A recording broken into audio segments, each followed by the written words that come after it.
Tumekutana hapa kwa ajili ya kuianzisha safari ya maadhimisho ya miaka 20 ya polisi jamii, pamoja na kuianzisha safari ya mafunzo, elimu elekezi kwa jamii yetu kuhusiana na usalama barabarani, pamoja na tahadhari za majanga mbalimbali yakiwemo majanga ya moto na mambo mengine ambayo yanaweza yakawa yanaleta viashiria vya uvunjifu wa amani kwenye maeneo yetu.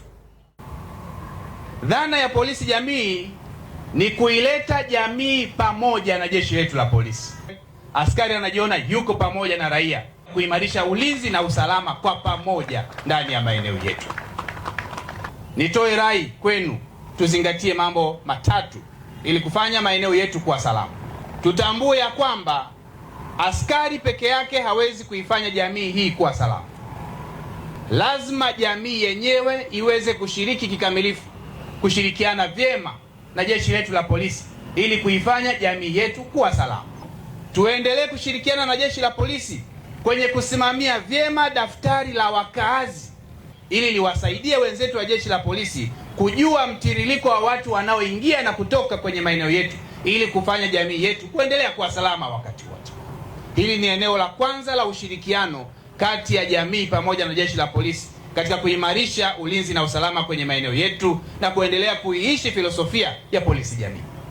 Tuendelee kushirikiana na jeshi letu la polisi na vyombo vingine vya ulinzi na usalama kwenye kukemea matendo yote ya ukandamizaji, unyanyasaji na ukatili wa kijinsia unaoendelea kwenye maeneo yetu. Sisi wanajamii ndio tunaishi na watu ambao wanayatenda matendo haya. Filosofia ya polisi jamii iende sambamba na kusaidiana.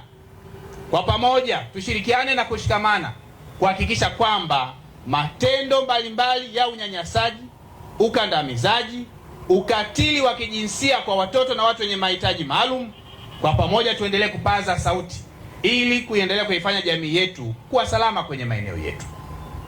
Maadhimisho ya miaka 20 yaendelee kutuchagiza Wanageita kushirikiana vyema kuimarisha ulinzi na usalama ndani ya maeneo yetu kwa kuwa karibu sana na jeshi la polisi kwenye maeneo ya miundombinu, vitendea kazi mbalimbali kama vyombo vya usafiri, pamoja na masuala haya ya kujenga uelewa kwa jamii ili kwa pamoja tuifanye jamii yetu kuwa salama. Ni kuahidi mama yangu Mama Safia Jongo, sisi tutaendelea kushirikiana vyema sana na wenzetu wa jeshi la polisi. Tunashirikiana vyema sana na mzee wangu mzee Masanyiwa. Tunashirikiana vyema sana na polisi kata kote ambako tunapita. Tunapokuwa na mikutano yetu ya kiraia ya kusikiliza kero za wananchi, tutaendelea kutoa nafasi kwa jeshi la polisi kuendelea kuzungumza na jamii ili kuimarisha filosofia hii ya polisi jamii, lakini kuendelea kufanya maeneo yetu yawe salama wakati wote.